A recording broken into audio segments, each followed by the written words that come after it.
ጥሩ አስተማሪ ሲገኝ ትምህርት ጥሩ ነው፣ ሰውን ያነጻል። የመጣሁበት ሽምደዳ ላይ ያተኮረ ተግባር የሌለው የትምህርት ስርዓት እንደሆነ ይሰማኛል። ከመጽሐፍት ዓለም ተጀመረ። በዚህ ፕሮግራም ላይ የተለያዩ መጽሐፍት እንዳስሳለን። ለዛሬ የመረጥኩላችሁ ችቦ የተሰኘውን የዶክተር አለማየሁ ዋሴ መጽሐፍት ሲሆን ከ15 በላይ ርዕሶች አሉት። ዛሬ የማቀርብላችሁ ከአልፐርስ ተራሮች ግርጌ ነው።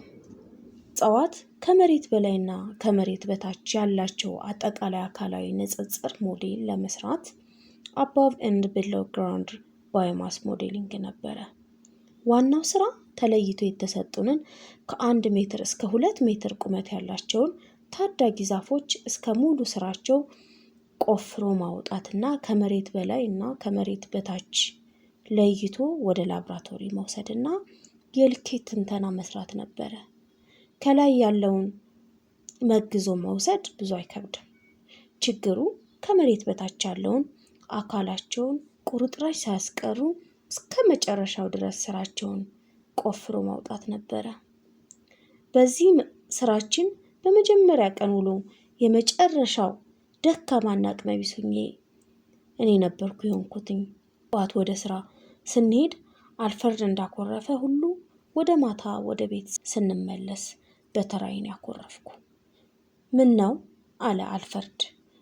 እንዴ እኔ እኮ ከሀገሬ ወጥቼ ወደ አውሮፓ የመጣው ተራራ ልቆፍል አይደለም፣ ወይም ጉልጭማ ላወጣ አይደለም፣ ዶክትሬት ዲግሪ ለማግኘት እንጂ አልኩት በንዴት። እንግዲህ ይሄ የትምህርቱ አካል ከሆነ ምን ይደረጋል? እኔ ችግሬ ይሄ አይደለም አለኝ። አሁን ሁላችንም በዚያ ላለመቆየት የራሳችን ምክንያት ፈጠርን ማለት ነው። ጧት ቆፍረን ያወጣነውን ታዳጊ ዛፎች ለላብራቶሪ ምዘናና ልኬት ማዘጋጀት ጀመርን። ቀኑን ሙሉ ይህንኑ ስንሰራ ዋልን። በሚቀጥለው ቀን እንደገና ወደ ቁፋሯችን ተጓዝን። እንደገና ብስጭት ጀመረኝ። የእጄ መዳፍ በመጀመሪያው ቀን ቀልቷል። ስራውን እንዳልወደድኩት የተረዳው ዶክተር ዞፊል እኔ ወደምቆፍርበት ጠጋለና አለማየሁ በስራ ደስተኛ አትመስለኝም፣ ምን ነው ችግር አለ አለኝ። ኧረ ችግር የለም አልኩት። ለምን እንደዚያ እንዳልኩት ግን አልገባኝም። በራሴ ተናደድኩ። የተለመደው ይሉኝታ ይሆናል አልመሰለኝም አለኝ። አይ በሀገሬ ብዙ ቆፍሬ አላውቅም እና ትንሽ ስራው ስለከበደኝ ነው አልኩት። ስራው ስለከበደህ ነው ወይስ ስላልወደድከው አለኝ። ሲናገር እንደ ቅርብ ሰው በትህትና በፈገግታ ነው። መቆፈር ድሮስ ምን ይወደዳል አልኩና በልቤ እኔ እንጃ አልኩት። እኔ እንደሚመስለኝ ስላልወደድከው ነው። አለመቻልና የሥራ መክበድ ችግር የለውም። ያቅምህን ያህል ብቻ ትሰራለህ። በየቀኑ እየበረታህ እያሻሻልክ ትሄዳለህ። ችግሩ ግን የማትወደው ከሆነ ነው። በዚያ ከሆነ ደግሞ በየቀኑ እየደከምክ እየተጎዳህ ትሄዳለህ አለኝ። እንደምንም አምጬ ቁፋሮውን ልወደው አልችልም አልኩት። ከሞን በልተንስ አለኝ በእጁ ወደ ላይ እንድነሳ እያመለከተ። ተንበርክኬ አፈሩን ስዝቅ ከነበረበት ተነስቼ ስቆም ግራ እጁን ግራ ትከሻዬ ላይ አድርጎ ትኩር ብሎ እየተመለከተ ልብ ብለህ ስማኝ አለማየሁ አለ። አንተ የደን ባለሙያ ነህ። በዚህ መስክ ደግሞ ትልቁን ዲግሪ ልታገኝ እየተዘጋጀ ነው። ሙያ የተመሰረተው በዛፎች ላይ ነው። እድሜ ዘመንህን የምትጠራበት ሙያ ያሰጡ የዛፎች በዚህ ምድር መኖር ነው። የሙያው መሰረቶች ናቸው። እነዚህ ለአንተና ለእኔ ብርቅዬ ፍጡራን ናቸው። ስለነሱ ከማወቅ በፊት ልትወዳቸው ግድ ነው። ቀጥሎ ስነ ፍጥረታቸውን ለማወቅ ትጥራለህ። በመውደድ ለማወቅ ስትጥር ደግሞ የእውቀቱን ሂደቱንም ትወደዋለህ። አሁን የምንቆፍረው የምንወዳቸው ዛፎች ተጋድሏቸውን ለማወቅ ነው አለ በእርጋታ ግን በጥልቅ ስሜት። ጠለና ደግሞ አየህ አንተ በዶማና በአካፋ ለመቆፈር የደከመህን መሬት እነርሱ ህዋሳቸውን ገብረው ሰርስረው ሰንጥቀው ያለፉት ነው። በዚህ ድካማቸው የተፈጥሮ ሚዛንን ይጠብቃሉ። በጎርፍ የአፍ መከላትን፣ የመሬት ሙቀትና የአየር ብክለትን ይከላከላሉ።